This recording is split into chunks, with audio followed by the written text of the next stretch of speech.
Welcome to morning meeting. So here's what's on my mind this morning. Story time. More like follow-up time. So if you watched the previous video, you know that my daughter had a paper to write. She had an essay that she had to write, and it's due today. And she was working on it yesterday. It's due today. And you also know that I've said that my daughter has a high reading comprehension level. She can digest information and then spit it back out and make it sparkle. that's, that's my daughter. She has that ability. So I was very confident that this was not going to be an issue with her. Still, it's a bit challenging because we were up kind of late with this. Because if you're a writer, you're someone generally who, when you're writing something, you want to get bounce ideas off somebody else and get feedback, and you call it workshopping, right? And so she's used to workshopping with me, and I'm used to workshopping with her or my son or my husband. We do that in our family all the time when we're working on different writing projects, and so this was not any different.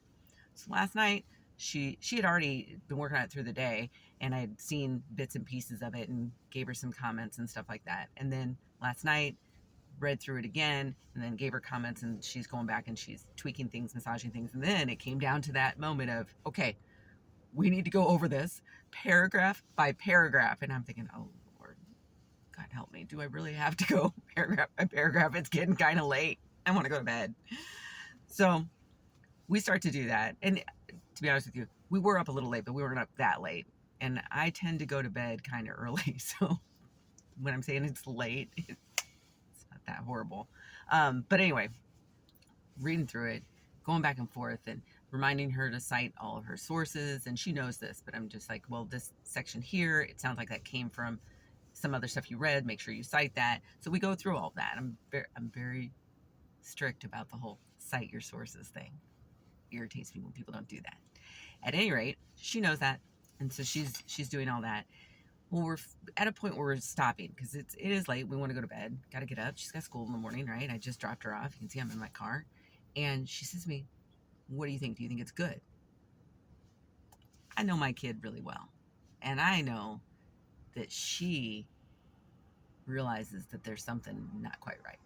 So I say, "Well, it's okay. I mean, it's good." She goes, "It's not my best work. It's not my very best work." I said, "No, it's not, because I'm honest with my kid about her writing. It doesn't do any good to lie to my children about their ability and things, so I don't." And she said, "Not my very best work." I said, "No, it's not. It's good enough. I mean, considering where we're at the moment, it's good enough." She goes, "Well, I'm going to get up in the morning." I said, "Okay. All right, well, let's go to bed, go to bed now." So she did. She got up in the morning, and she was working on it again, massaging. And keep in mind, it's done. So it's a complete essay paper. She's done. She's got to make sure that all her citations are in there and all of that, but it's done. She gets up in the morning though and starts working on it again. And I didn't ask her anything about it. I knew she was doing that, right? We get in the car. She says she's not going to turn it in right away because of some other thing that might be going on. She wasn't sure if she should turn it right away. So she just wasn't going to. She's going to wait till she got to school. But she was going to share it with her teacher. I'm like, okay, well, that's cool. So, well, why don't you read it to me out loud? Because she said she was just going to read through it. I'm like, well, read it out loud. And that way you can hear it, I can hear it, and we can see how things are flowing. So on the way to school, that's what we did. And I'm listening.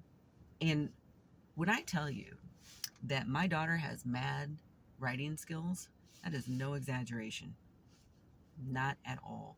This kid is just amazing when it comes to her ability to read information, quickly digest that information, spit it out, and make it sparkle. She is just amazing. And she's 17.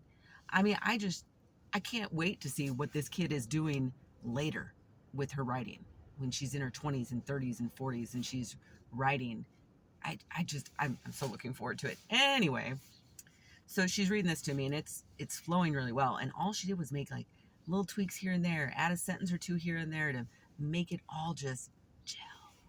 It was really good. I'm not gonna lie. It was an excellent essay. So I told her that, and she's used to me doing that. She used to me being honest about my feedback, and I said, this is so much better than it was last night. This is leaps and bounds stronger, and that was her concern.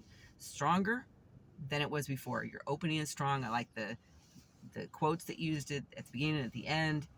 That one paragraph that was problematic is flowing so much better. It's cohesive. It's nice. I love it. This is much better than where you were last night. This is excellent. And she's like, whew. Here's the thing. You and I, we know what excellent looks like for us. But how do we know that? How did we learn that?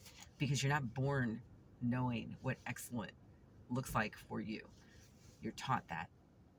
And you're taught that by the people around you, right? That's how you know. That's how I know. I was taught what excellent looks like because I had teachers and parents, my father specifically, who let me figure out and help me figure out what that looked like. Learned it early. And it was something that was repeated for me, especially when it came to writing. I had professors who reinforced that for me. This was strong writing. This needs work. This is how you need to do this. This is what needs to be tweaked. Go figure it out and bring it back. It's not about doing it for the person, but giving them the feedback so that they can go do it themselves. That's the important part. So when do we start doing this is the question. And in my view, personal opinion, is we start very, very early. I started very early with my children when it came to this sort of behavior of what does excellence look like for you in this area? What does it look like? Not for me, but for you. What does it look like? So I was working with some preschool kids. This is when I first started doing substitute teaching and paraeducator work. And my background is in positive psychology. I don't know if I've ever mentioned that. So I have a degree in psychology, a master's in educational psychology, specialization in positive psychology. I like to study neuroscience and neuropsychology. I'm kind of geeky that way, and I love talking about habits. That's me. So I'm going into this preschool. The teacher doesn't know me, and she has her own ideas about paraeducators and things like that, which was clear to me. And so I'm working with these kids, and she has them at the tables, and they're working on writing. They're working on how to write letters, right? And their names and things like that. And I'm going around because paras are supposed to go around and check in on the students and all that. And I'm going around like, oh my God, that is a beautiful, beautiful P. That letter P looks amazing. And the kid would look at me. I'm like, is that your very best letter P? Is that your very best one? And they're like, yes. I said, oh, it looks like it's your very best one.